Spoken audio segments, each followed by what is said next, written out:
This episode of Off My Shelf contains coarse language and adult conversation. Listener discretion is advised.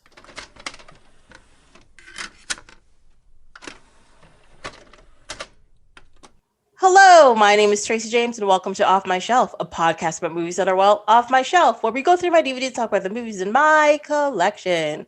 In this episode, Julian Spillane is here to talk about two films based on books, Get Shorty and Ghost World. Welcome! Hey. Welcome back. It's nice to be back on the podcast, not like talking exclusively about Kevin Smith. Yes. We definitely get like a range of topics to talk about in both these movies because they're both very different from different time periods with let's call them interesting casts. Yeah, absolutely. And it's funny because like these two movies are separated by 5.5 years, but they couldn't be thematically any like more different.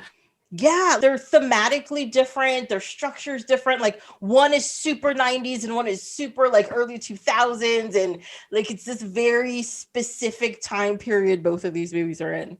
Oh, absolutely. Like I don't even know where to start with these two movies. I guess we could start with Get Shorty because it's one of those like complicated for the sake of being complicated gangster films that were very popular in the mid to late 90s that are somehow enjoyable because everybody is unlikable. It's very strange. It's kind of like, I feel like Barry Sonnenfeld, watched Pulp Fiction and Reservoir Dogs and went, I can do that. I'm going to cast John Travolta. That's a first step. Get Travolta. Step 2. Off it. I rewatched Get Shorty last night because it had been probably like 15 or more years since I'd seen it. And the movie ages spectacularly. Like it's like a fine wine. I just forgot how just truly enjoyable the whole thing is. It's mostly like the plot is mostly nonsense. There's just lots of things of like, well, why is Chili Palmer pitching this guy a movie suddenly? And I get it, he loves movies, but why is that such a central point of the plot when it's never really followed up on? There's all these weird little like plot threads that just never really get resolved, but it doesn't matter because you're just there to watch the cast chew the scenery. Well, that's the thing I realized about rewatching it because I'm in the same boat as you. I haven't watched this movie in forever. And honestly, it was the movie that I made sure that I watched the whole thing through for the podcast because I own movies that I've watched so often that I could just spread out the whole thing and it's fine. But I haven't watched this in so long that I forgot what the movie is about, but I remembered like certain scenes of the movie, and I'm like, wait, why was that guy doing that? Why did he get thrown down those stairs again? I don't even know, Yeah. And then I'm watching it and then the movie finished. I'm like, there's no point to this movie, but why did I enjoy it so much? Like, I just don't understand how that was possible. Well, and like the motivation, so like everybody is out of their goddamn minds except for Dennis Farina. I feel like like Ray Barboni is the only character with legit motivation, which is this guy owes me goddamn money, and I hate Chili Palmer. But everyone else's motivation is like, why does Gene Hackman really desperately want Danny DeVito? Why does Rene Russo want to help Gene Hackman so much? Why does this limo driving mobster really want to make movies? Like it's all just a vehicle for Delroy Lindo to chew the scenery alongside like Gandolfini and just the cast is bonkers. Yeah, and they do it all so well. Like the problem with analyzing this film is that if you analyze it, it falls apart because you're like, this is stupid. Why would we watch this? But then seeing them on screen and every single actor in this movie is fantastic and everything that they do on screen. And you're just like, why this works for some reason. Like it shouldn't, but it does.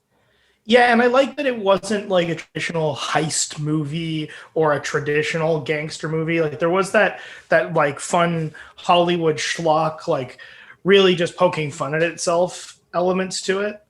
you could tell that Sonnenfeld had spent a lot of time doing Coen Brothers cinematography before doing this film, because it's paced like a Coen Brothers film. It is, but it's somehow lighter. Like they're quirky, and the story itself, like the people in the story are relatively dark people, but it's a lot lighter than a Coen Brothers film. You know what I mean? Yeah. There's no the stakes are incredibly low.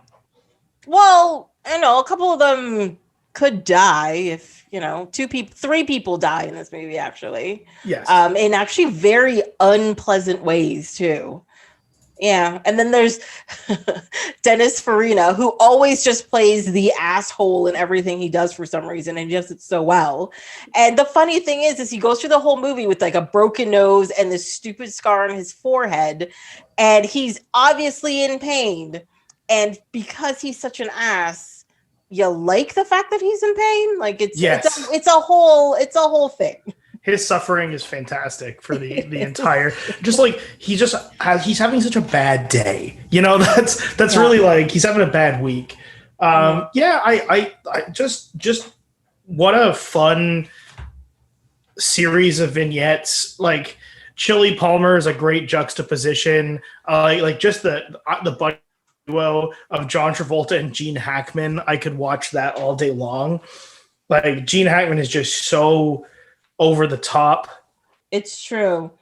That's the thing with a movie like this. There's a balance that's really required for it. Like you can, like they're all overacting, but they're all overacting to the correct level.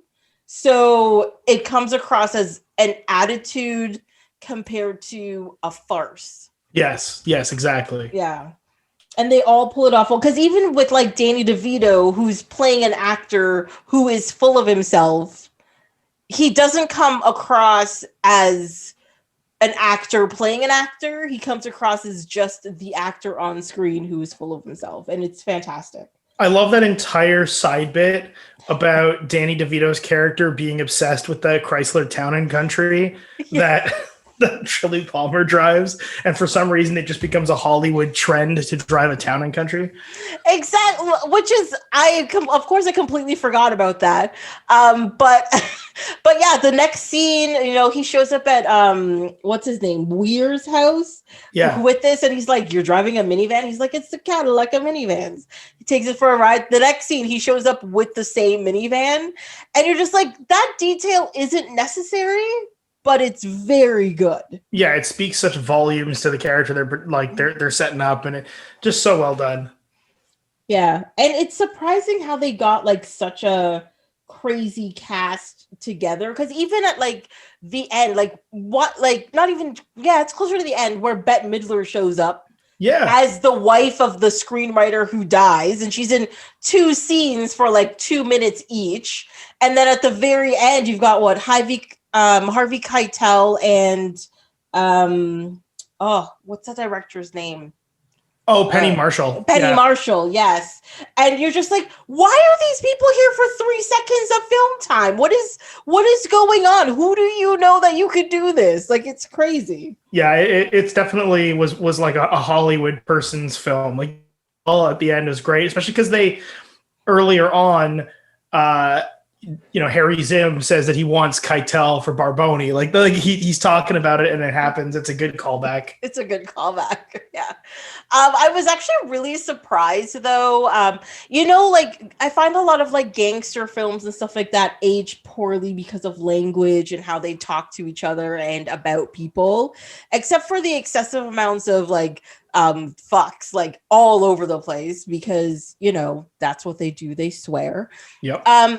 The language in the film ages fine, except for like one kind of throwaway line that I was like, ooh, but everything else was good in the movie. I would say I think there's I think the whole concept of referring to a loan shark as a Shylock has been that's something that we just don't say anymore, but they do a lot in that movie. Okay, so I figured it out within the movie context what a Shylock was. Yes. But what is it and why would it be offensive? So it's generally considered to be a Jewish pejorative, because because of the character Shylock in The Merchant of Venice, and he's shown as being spiteful, ruthless, vicious, and like just a terrible caricature of a Jewish person. And it's a nuanced play because the whole ethos of Shylock's character is that despite being a loan shark and despite being a Jew, he is a human just like everybody else. And he's got the very famous speech of if you prick us, do we not bleed? It's a very nuanced play, especially by Shakespearean standards.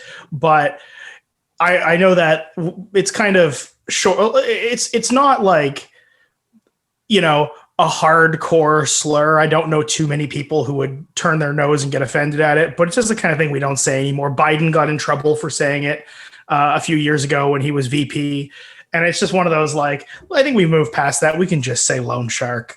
Yeah. I don't know what's wrong with just saying loan shark. Yeah. And I think it was just definitely it was mobster parlance. And I think that, obviously it's based on a true guy, right? Like Chili Palmer's a real man. Yeah, he's actually in the credits. Yeah, I don't know. He apparently appears in the film, but I don't know where or in what capacity. I was just going to say he is the last person in the end credits of the cast, and he's like bodyguard number 2. Oh. I don't know what that Yeah, sorry, go ahead.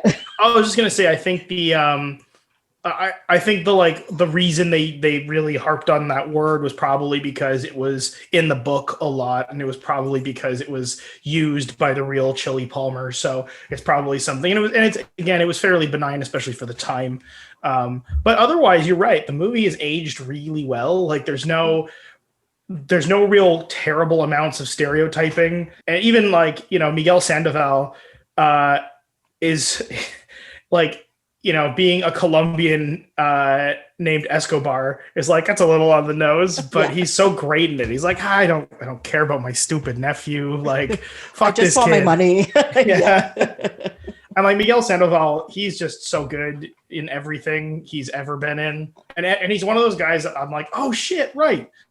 I forgot that you were in this, but I'm made happier by seeing you in this. Yeah, he just shows up everywhere and you don't even realize it because he is one of those really good character actors because you believe him as a Colombian drug lord, but you also believe him as the poor father, trying to take care of his kids, or you believe him as a general in the army or whatever he's doing.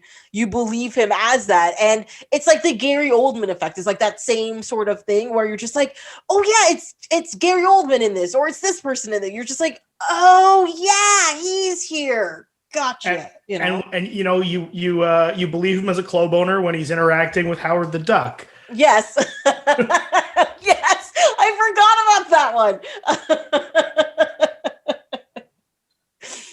Yeah, so like I said, character actor disappears into his roles. It's fine. Yeah, and it's I always appreciate that, a good character actor vehicle. You can't go wrong with that, and it's always inevitably entertaining, even if the plot makes no sense. Yes, yeah. It's this is one of those movies about making movies, but it's not really about making movies. It's about something around the making of movies that has nothing to do with making movies. Yeah. See how that sounds complicated? Because it is complicated for no reason. Yeah, for no good reason whatsoever. No good reason whatsoever. And I was watching the movie and I saw the beginning. Even the first 5 minutes before the credits, you're just wait, what? He's in a restaurant and that guy stole his jacket and some other guy had a surprise party and died. And you're just why is this the opening of this film? What is even happening here? And I loved all those aspects of it. And I think if it was edited slightly differently, or they cast even one wrong one wrong role in it, it would have just fallen apart completely. Yeah, no, absolutely. And so it's hard to talk about Get Shorty without awful sequels that it spun off. Oh my God. Please, no, we can't talk about, what is it, Get Carter? Be Cool. Oh, Be Cool. Be Cool. Yeah. Yes, I saw that movie in the theater and I remember going, what the hell was that?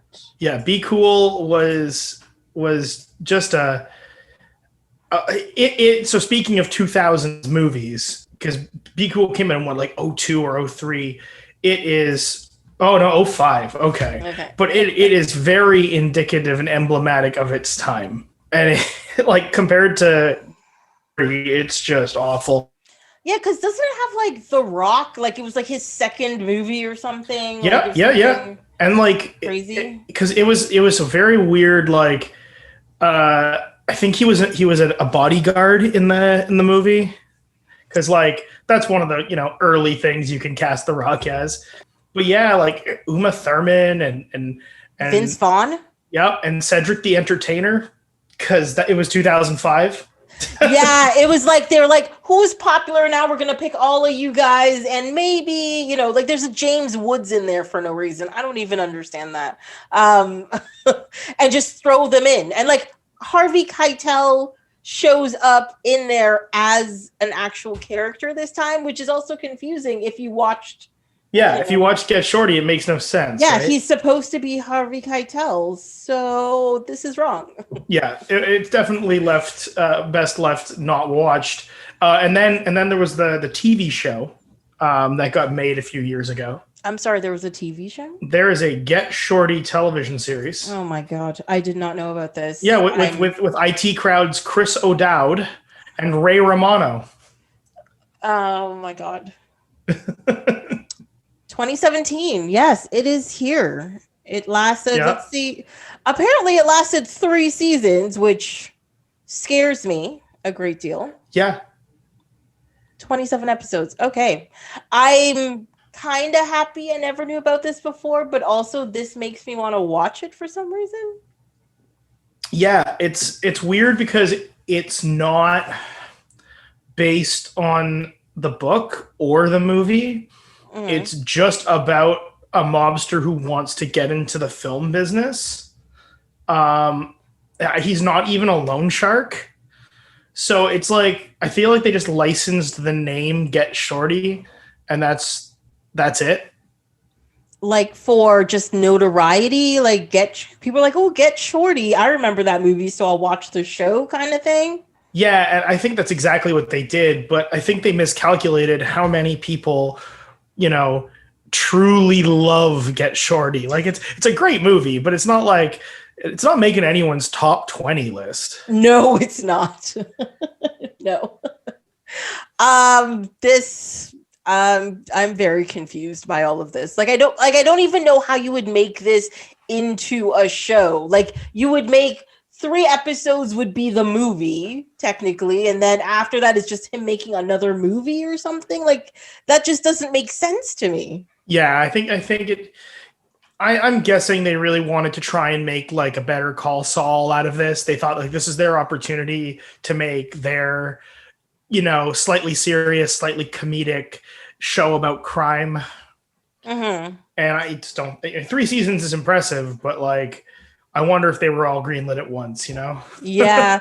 Well, my thing is like this movie isn't serious at all. Like it's not, like even the parts where like people die and people are threatening each other, there is a levity to every single scene, And I think it just has to do with the people in it.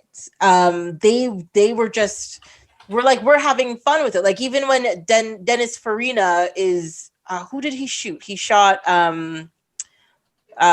Lindo's partner or whatever, and he just starts they just have this back and forth about like which was played by Uncle Rico.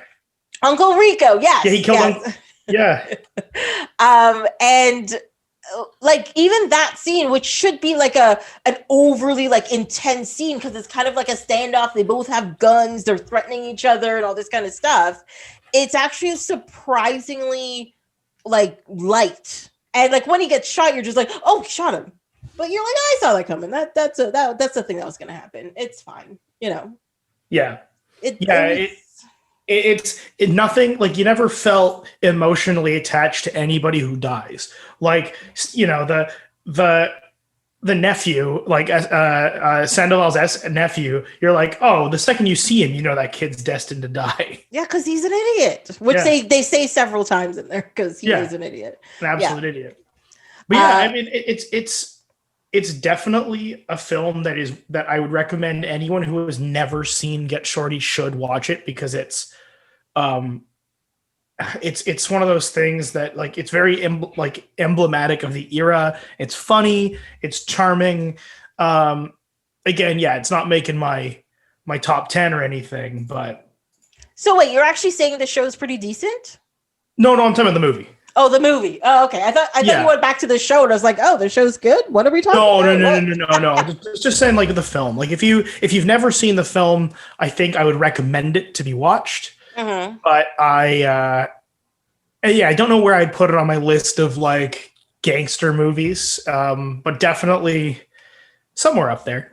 Well, see, my problem with it, like, I would think now this is sort of like a cliche kind of gangster film, you know, like, especially with people like Guy Ritchie, who made like Lock, Stock and Snatch and Rock and Rolla, who's kind of like the king of making things overly complicated for no reason, but have lovable, quote unquote, lovable gangsters in the films. Yep.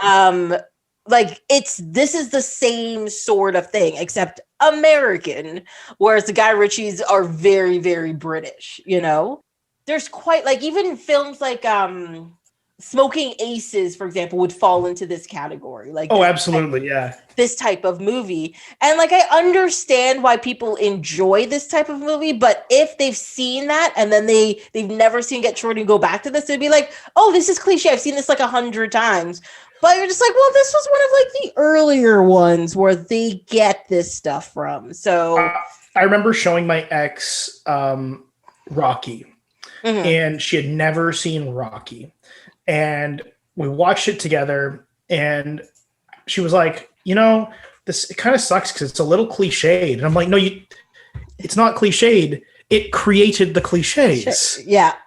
like there are no like cliches without, like, sports, you know, inspirational, motivational sports movies without Rocky. Like, that is just funny. Like, when you don't have that perspective, right? It's true. It's true. We were talking about this on the last episode when it came to Garden State, right? Where it went through, like, when it first came out, everybody's like, this movie is great. And then everybody's like, we hate it. And then it was like, it's great again. And we had discovered, based on articles we had read and all that kind of stuff, that it went through it was like a new generation of people found the movie and they're like, why do people like it? It's so cliche. And then later on, they realized, oh, the genre came from this movie that came before it. That's why people used to think it was great. And it's the same thing with movie like this and like with Rocky, where if you've never seen it before, but you've seen all of the things that are based on it, you're just like, why do people like this? This is just like note for note cliche. Like, I know exactly where this is going. But if these movies didn't exist, that cliche would not have been developed in that way. And, you know, you would never have thought of like doing things in that way, right? Exactly. Like, it's you have to really put certain things in the context of where they originated. Because otherwise, like, yeah, of course, something's not going to seem innovative if you've seen it done 100 times after. Exactly. Yeah. You know, it's like seeing if the first car you've ever seen is a Tesla, and then somebody shows you like a 1982 POS, you know, you're going to be just like, I don't see what the big deal is. But you're like, that POS came first. Exactly. So, it walked so that we could run, you know? Exactly. It's the same thing with films. It's the same thing with books. It's the same thing with music. You know, like, there are things that change genres, and there are things that create genres, or there are things that put down the rules for the genre to exist. And you have to appreciate that, or else you can't appreciate anything else, you know? It's like looking at a movie now and then looking at like a Buster Keaton film and being like, that's lame. The camera's so shaky. Why is it moving that way? How come nobody's talking? Why is it in black and white? Exactly. The only movie worth asking that about is Justice League Snyder Cut, because why is it anything? Why does that exist? Why? Yeah, they're doing a full color release and then they're doing Justice League Gray. Yeah. And that's 8 hours you want me to put into this. That's probably not gonna be that good, to tell you the truth. All of his trailers have been in 5:3 or 5:4, which is like the old IMAX resolution, but like IMAX digital is widescreen. So the whole decision is confusing. Yeah, the thing about Zack Snyder is he is a very good cinematographer. Okay? He's a music video director. He makes great music videos. He makes beautiful visuals, right? But the problem is, to create a story, those visuals have to go together and people have to talk to each other. And that's where his problem lies.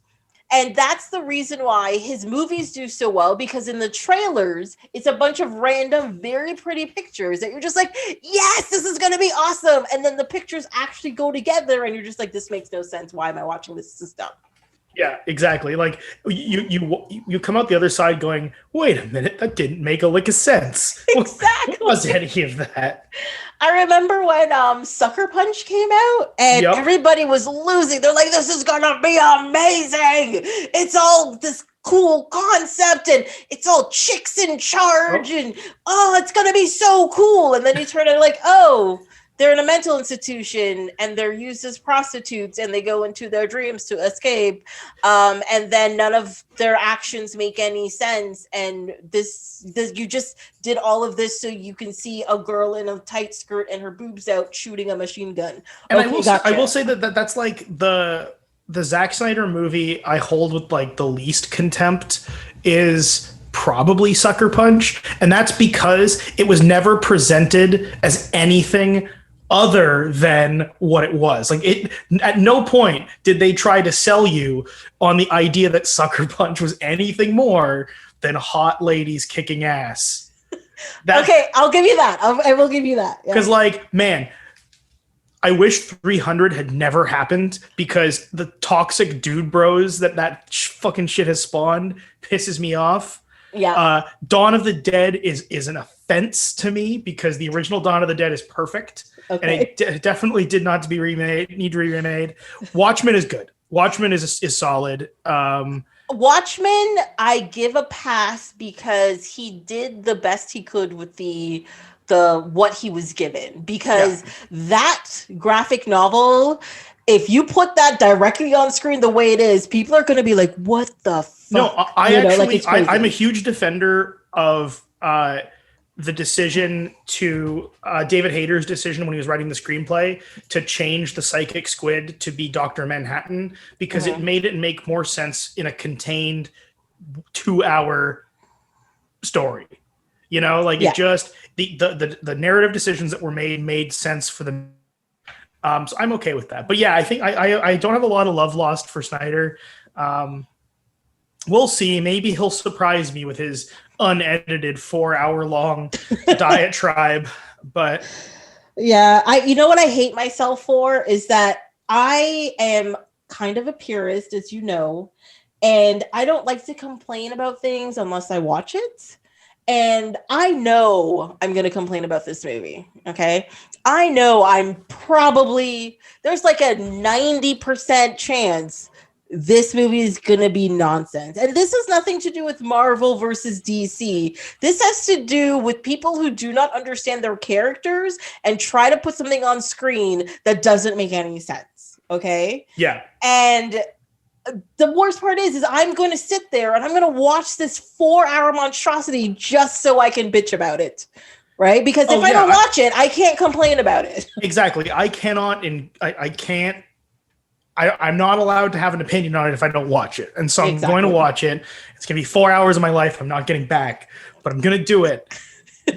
and it kills me because it's just DC. I'm like, I can I'm sure a lot of this is still executive meddling, because I think nobody at DC wanted to just straight, like nobody in the creative position wanted to just straight jump into a Justice League film. But meanwhile, you've got the execs at Warner going, well, but Marvel's making Avengers and making billions.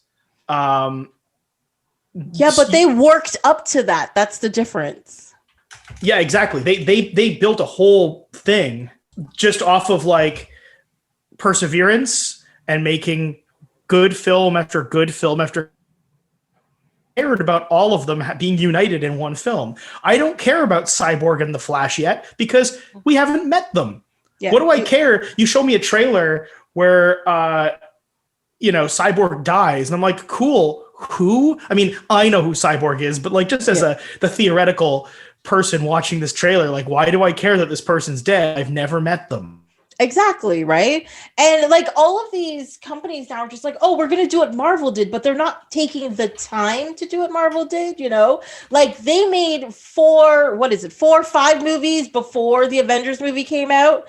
And you're like, that was necessary to have the audience connect with the characters and then have the characters connect with each other so that when they come together and there is something wrong, there is real worry, there is real consequences to what is happening, Yeah. Whereas like with like this recent series of DC films, with just what the Superman movie, then Batman v Superman, and then Justice League, you're like, we're just gonna throw these things together because everybody knows what everything is.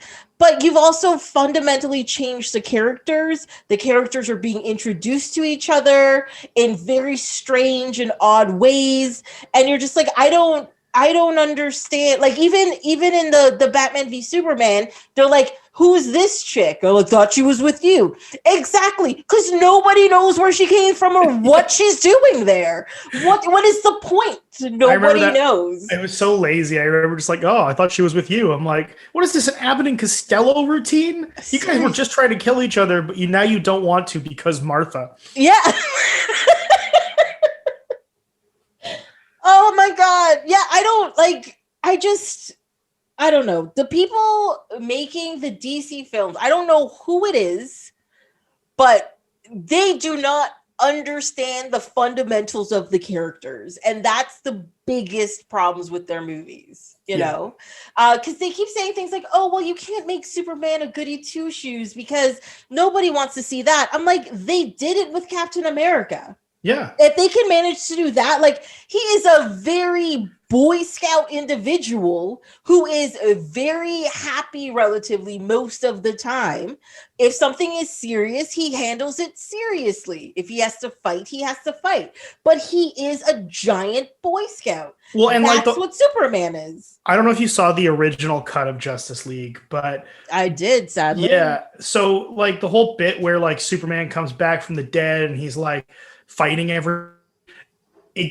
like Superman being bad Superman doesn't matter when we've never seen him be good. Exactly. Right? Like we have seen on screen, and I'm willing to accept an amoral or like a slightly more, less Boy Scouty Superman. Sure, that's a take. But I'm not interested in that guy being an asshole because you've already shown him being an asshole. So like it has no impact to me. Yeah. Yeah. We're like that's just who he is. What's the big deal? Yeah. So anyway, that's a perfect tangent. Comics. Yeah, as we move on to Ghost World. Yeah. I just want to say one thing. I hate this movie. Really? I absolutely do. And I realized watching it, I remembered nothing about it except my guttural emotion to it, which was, I hate you. Why am I looking at this? And then it started and I was like, it starts with that little, Bollywood 60s music for some reason.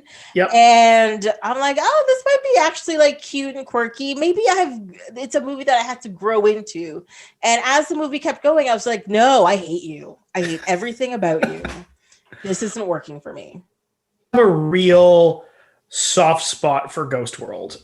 And it's because I saw it at the right time. Like when I saw it the year it came out, and it was quirky in the way that I was quirky at the time when I saw it. Like, oh yeah, I do collect vinyl records. That is weird for someone in 2001 to do. Yeah, I also am like into weird, obscure pop culture references about things. I'm also a bit of an art majory asshole who like is a bit eclectic. I definitely saw a bit of myself in all of these characters in the world in which they inhabited at the time, and I think it really resonated with me. Plus it's shot. I love the way this film is shot visually. That is something that like it's these weird, almost documentary style, like long empty shots, no extras anywhere. You ever notice when you watch that movie, everything feels empty? Yeah. There's not a single goddamn extra in that movie except for like the classroom scenes. Or the restaurant scene. Yeah, and that's it. Like, there are just no extras anywhere else, or maybe the jazz club. But like everything feels so alone and so like, and it's visually striking. I really like the color, the post production they did to really make it pop, because that was they were trying to adapt the comic, right? Yeah. Does it age remotely well? Absolutely not. No, absolutely not. It is. Is it a good story? Fuck no. Steve Buscemi couldn't be more unlikable, but also Enid could also be like one of the least likable people on the planet. But Scarlett Johansson's character also sucks. So it's like nobody in this movie is likable in the same way as nobody in Get Shorty is likable, except they're just more charismatic in Get Shorty. Yeah, I mean, like, I am nodding, agreeing with everything that you're saying, because that's one of my biggest problems with it. Every single person, even from like the convenience store owner, we'll call him Babu because that's what he's on Seinfeld. It's Brian George. Yeah, yes. Toronto's own Brian George. I love that guy. He just shows up places. It's great. But like everybody in this movie is unlikable. From waitresses to, the teacher who teaches the class to the obnoxious one who's like, this art has to come off the wall. Like, everybody in this movie is unlikable. And I was sitting there watching this going, why am I looking at this? I'm hating every minute of this. God, I need this to stop. And I do love it as a skewering of those types of people. Like if you look at it from the lens of, you're not supposed to like any of these characters because they all suck. Like, oh, what? Enid thinks she's so smart because girl pointing out racism. Like that is like that. The whole ethos of her character is how she's a true artist because she's doing this like high concept, pointing out like corporate hypocrisy in like, the kind of thing that the art students, we've all met those kinds of art students, and she kind of embodies that. Yeah. So I do have questions about that part, because you are like, okay, when I was watching the film, right? And she did that. In that scene, it actually makes it seem like she's more making it up as she goes along instead of having an actual intention, I find. I vacillate. Again, it's been a while since I've watched this one. It's been like about probably 5 years or so since I saw it. Yeah, you might be right that she like is just kind of winging it, but I think she doubles down on it, She does, yeah. Yeah. So I have not seen this movie since I bought this DVD. I bought this DVD to watch this movie because it was it was probably like maybe 2 to 3 years after the film came out. And I was, me, like I love my comic books. I read comic books all the time. And this was during I'm sick of DC and I'm sick of Marvel and superheroes. I gotta see something different, And so I started buying getting into like Vertigo comics and Image and, standalones and self-publishes and all that kind of stuff. And I had heard about this this movie coming out, and I was like, oh, this might be interesting to see what they would make out of a comic book, like something that was on page that wasn't a superhero film. Mm-hmm. And don't get me wrong, I've never read the comic. I only watched the film. And then I remember sitting at home watching the film, prepared to be like, oh, this is going to be deep. This is going to be interesting. And then hating it. Like, I remember that emotion, even though I remember nothing about the film. It's just kind of like the American Splendor, when I did that one, and the Harvey Pekar stuff, where I was like, I remember liking this movie, but I don't remember anything about the movie. You know what I mean? Yeah. And like, I was in the same boat. Like, I think at the same time, I never read the comic like until after seeing the film. But I was reading like Transmetropolitan and that kind of stuff around that era. Cause like, yeah, I'd gotten fed up with superhero comics, and I was trying to like trade up to something more intellectual, as it were. But I really, really used to dig Ghost World. And now, like, it's again one of those movies that I think is still worth. I would still recommend it to somebody if they wanted to see a movie that is perfectly embodying the early 2000s. Yes, I actually really agree with that. Because like you were saying before, with the visual style of it and the fact that they were trying to distance themselves from like this very, like with Get Shorty, that like, very likable quirkiness, to a more, there's quirky that you like, and then there's quirky you don't like, and this is what it is. And that's what this movie does, but it's not done in a way that you're like, I like this movie even though everybody's unlikable, because like there's movies like that exist, you know, not like, I'm not talking Get Shorty, but like there's other movies out there. I'm trying to think of one. Oh, like Igby Goes Down, for example. Yeah. It's not, absolutely. It's the visual style is very different than this, but you hate every single person in that movie. You dislike them. Like, you gutturally dislike them because they're not good people. They all think they're smarter than everybody else, and everybody owes them something. But the thing is, at the end of the movie, you like it. I mean, that might change when I get to that movie and I watch it, but who knows?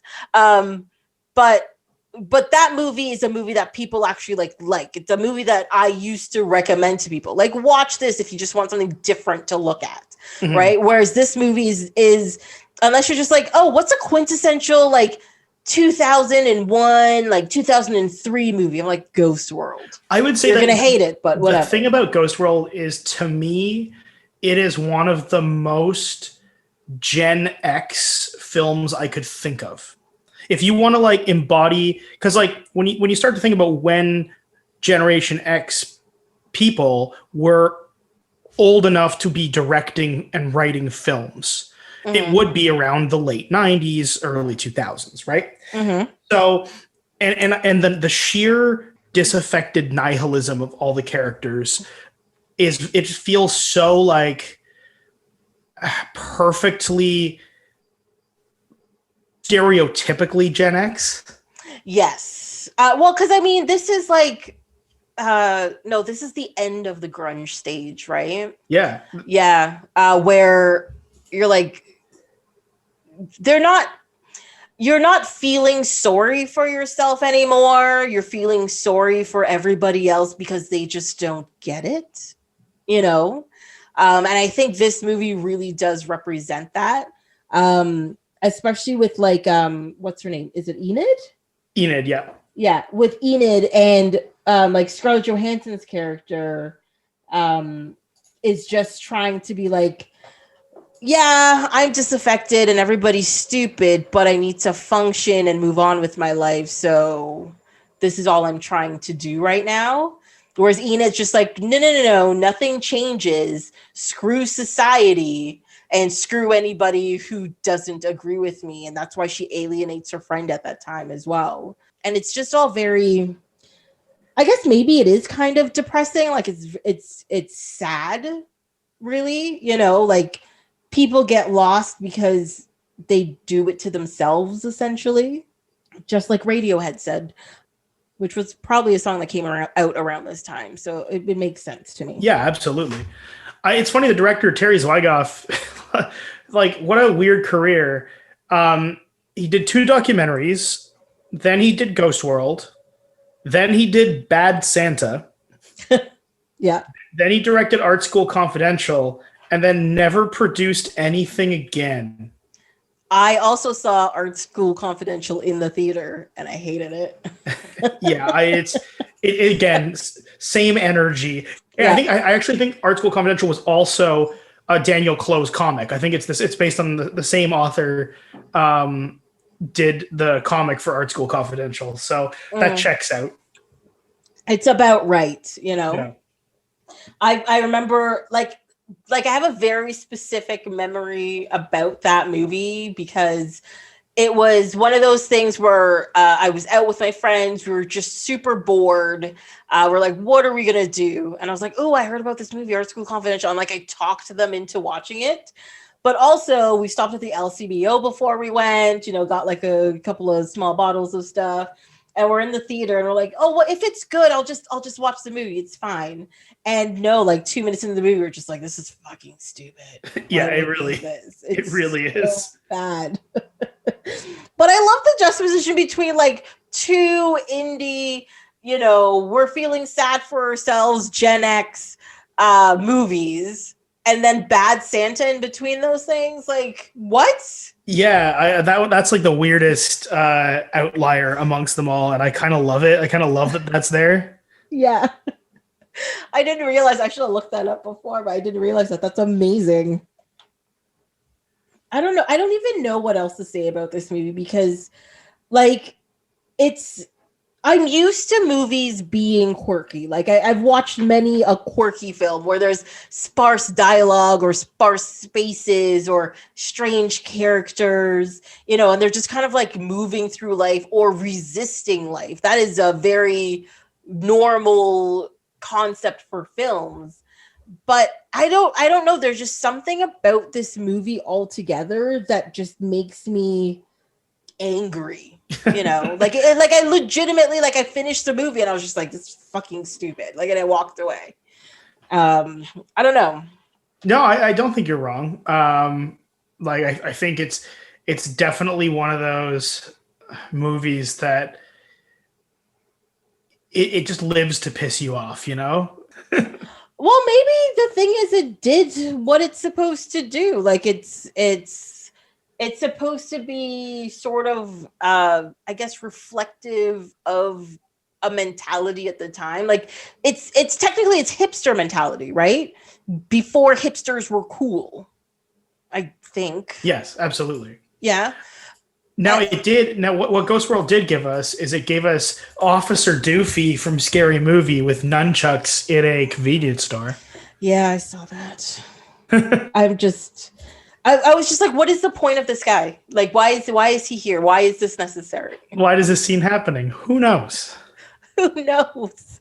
And also the whole thing with the old guy waiting for the bus. And like at the end, they sort of brought it back in. They're like, oh no, he's a constant of things that not changing. And when he leaves, it shows her that things do change and have to change. And that's why she also gets on the bus, because she has to change with it. Yeah. Fine. But that whole thing was just a lot of fluff. Oh, it's like the most hamstrung, ham-fisted metaphor, right? Like, it was a lot to take. And that's fine. That's fine. I don't know. Like, and the thing is, just like, there's not bad actors in this film. You know, Thora Birch and Scarlett Johansson and Steve Buscemi. Like, it's very early, especially in Scarlett Johansson's career. Like, it's very early in her career. Even though she did do quite a few things as like a official child actress, but she had not done anything like as an, like, I think this was like her first quote unquote like as an adult thing that she was doing. She was in The Man Who Wasn't There as well, around that same time, but she wasn't really like a focus of the film, where in this case, this was, I think, her first starring role as an adult. Yeah. It's the horse whisperer, that's for sure. God. I can't make fun of it. I didn't see it. It's fine. I just know about it. Yeah, it's Robert Redford making a horse girl movie is fine. Wow, there's so much wrong with all of that statement. It's okay. Yeah. But I don't really have much to say. I think the music is it's a great soundtrack, especially like if you like old school blues, it's great. It's just funny that like so much of it revolves around this like obsessive hipsterism from Seymour, Steve Buscemi's character, and it's a neat. I think that's a neat conceit. Again, a guy who he can't let go of the past. It's kind of like she wants to stay where she is. Seymour can't let go of a past he didn't even really experience, and Rebecca just wants to move on. And that's the kind of the trinity of the film, as it were. Yeah. And the thing is, Rebecca makes the most sense in the whole thing. And not because of her quote unquote conformity to societal pressure, but just the fact that she wants her life to continue. Like she doesn't want to be in the same place. She wants to do things. She has aspirations. And there's nothing wrong with not knowing what you want to do or not having like an exact focus, but wanting or accepting or purposefully keeping yourself in this very stuck and specific moment is not healthy. It's not good. No, absolutely not. And yeah, it's true. Ingrid and oh God, I'm forgetting people's names. Seymour get along with each other because they both accept being stuck in a place like you mentioned. And also it's just the creepiness factor of Seymour obsessing over this 17-year-old girl. Really? Because okay. So that's one thing that I slightly disagree with until the last like 10 minutes of the movie. Yeah. Because it's really the 17-year-old is obsessed with him and keeps showing up because he does not in any way go out of his way to keep her in his life until she shows up and says to him, essentially is like, I'm here, let's have sex. And it's very wrong for him to agree. Yes. But that's when the obsession begins. Well, it's kind of like a really lazy retelling of Nabokov's Lolita without any of the like social commentary or satire around that. Because that's the whole thing. The whole I don't know if you ever read Lolita, but the just the sheer concept of this is told from the man's perspective, and the whole thing is like, well, she was so obsessed with me, and I couldn't help myself, and I fell for her charms and her wiles, and that's kind of what happens with Seymour. Like at the very end, he's obsessed. By the end of the movie, he realizes that he needs Enid, and that's when she abandons him the most because he's finally paying attention to her. Yeah, and she finally. She wanted him because he paid no attention to her, and he finally does, and she walks away. Because she's an awful character. And so it's kind of like a lazy Nabokov side story that they're trying to do there, but it just doesn't work. It doesn't land. Yeah, it doesn't land because it doesn't really make that much sense, because if he is so disillusioned and so disinterested in current times, and she makes herself available to him. I think if the character was staying true to who he was, I don't think he would care. You know what I mean? Yeah, I agree with you there. So that's what I found kind of weird about it, because there was no sense of like obsession with him until that point. There was no sense because he kept being like, why are you here? Why did you show up to my house? Why are you at this party? Like, I know you like the music and I know you like the records and I gave you a record, but why are you back? Yeah, why do you keep coming back? Yeah. So my thing with it is like, I know she is a child compared to him, and I know what he did by accepting her advances is wrong. But at the same time, he came across less creepy until that point than I expected him to. Yeah, and I don't think it reflects, like, it's just more the scenario and the characters. It just adds to the unlikability of all of them. Yeah. Really. Yeah, and the thing is, just when you first are introduced to him, or he shows up for his fake date, nobody shows up, and you're just like, oh, this feels horrible and bad. Like, you want to meet him and you want to not necessarily like him, but you want to have sympathy for him. Yes.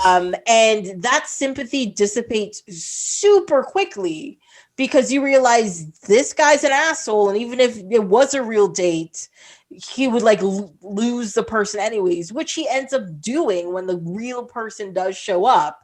He gives it up on a whim because just because he's a piece of shit. He's a piece of shit. Exactly. And this is one of my problems with this movie is like, you don't have, not everybody in the world is garbage.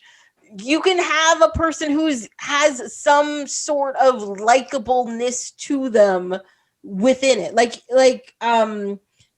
Scarlett Johansson's character is like, you don't hate her and you don't like her. She's just not around enough for you to be like, I have an opinion. But you kind of get her point of view. Yeah. You know, even her like father, you're just like, what are you doing? Like, what is this? And this old girlfriend he brings back into the house, you're just like, you met her for 3 seconds and you hate this woman. She's horrible. Because at first when you hear her being talked about, you're just like, oh, it's just like teenage angst, and, you know, it's my dad, and, you know, my mom's not here and you can't take her place. Like, you think it's that thing. But then you meet her and she's on screen for like a minute and a half and you just want to punch this woman. Yep. Yeah. There's no likability there. But yeah, it's one of those films that I still have a soft spot for the time and the place and the sound and the look of that movie. Mm-hmm. The content's meh, yeah. But the package is nice. It's a really lovely piece of wrapping paper and box, you know? Yeah, one last thing I'd say, but I think movies like Napoleon Dynamite wouldn't exist without a movie like this. I know Napoleon Dynamite is not based on a comic book, but its structure and its tone is very similar to this. They just have slightly more likable characters in it. Yeah, absolutely. You can immediately see the legacy and the genealogy from this movie to Napoleon Dynamite. Yeah. So any last thoughts about both of these movies? No, I mean, I think they're both one is a far more enjoyable watch than the other. But they're both very evocative of their time. But I think we kind of like said all there is to say about them. I'm literally surprised that Get Shorty has had so many further adaptations. So am I. Now I found a new one that I'll have to track down somehow. Yeah. Who knows where that was broadcast on? I know, because I'm looking at it on IMDb and it's made by, what is Epix? I don't know what Epix is. Oh, Epix? Yeah, it was. Oh, Epix. Haha, I'm hilarious. Yeah, it was like owned by MGM for a while. It was like a satellite distribution thing. Oh, okay. I wonder where I'd be able to track that down. I'm probably, you know what? I'll do this recording, do the edit. I'll hear about it again. I'm like, oh yeah, I'll look it up, and 5 minutes later I'll forget about it. It's fine. It's not a thing that I'm gonna like harp over. Like, I must watch this. Yeah. Well, thank you so much for coming on this episode and talk about these movies with me. Yeah, thanks for having me. It's always fun. It's always fun to talk about movies. It is, as you can tell, I talk about them a lot. Well, if you want to do a crossover some point in the future, I don't know if you remember my friend Avinash when we were at the Elephant and Castle for something a while ago. But yeah, he came out and we do a podcast together called Bits, Bytes, and Bourbon, and we just drink bourbon and talk about what's going on in the tech world, but also what's going on in comics, movies, and gaming. And if you ever want to come on and talk movies and comics. Yeah, definitely. Where can listeners find your podcast? Is it just like it's on Spotify, Apple Podcasts, Google Play Podcasts, or whatever the service is called now. Just all the main ones, but I listen to it on Spotify.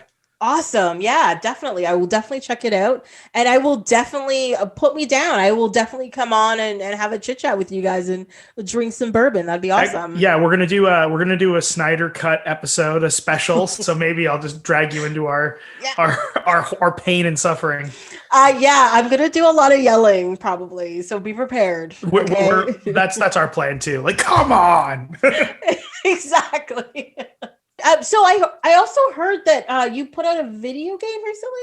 Yeah. We just released a game called Mighty Fight Federation. If you're a fan of fighting games, if you're a fan of, party games, we're available now on PlayStation 5, PlayStation 4, Nintendo Switch, PC. You basically can't miss it. And we've been working on it for a couple of years and really happy and excited to get it out there and get people playing it. So if that sounds like up your alley, please check it out. Awesome. Do you want to yell out some of your socials that people can find you on? Yeah. You can find me on Twitter at Julian Spillane, JulianSpillane. You can find Mighty Fight Federation at Fight Mighty on all the platforms: Twitter, Insta, Facebook. We're not on TikTok yet, but I'm too old for that. I don't know how that works. Okay, I'll make sure to put everywhere people can find you on the website as well. So the easy linking. And yeah, that's awesome. I'm looking forward to your podcast, and I'm also looking forward to playing this game. I've got to get on there. Excellent. Yeah. And thanks again for having me. This was a lot of fun. Yeah, it's always great to have you. Well, that's it for this episode of Off My Shelf. Until next time, you can follow along on Instagram and Twitter at ohmyshelf, or you can send an email to ohmyshelf@gmail.com. On the next episode, we're doing something special. I'm going to have my first international guest, where we're going to be talking about the classics, Ghostbusters and Ghostbusters 2. Hope you'll be here to listen.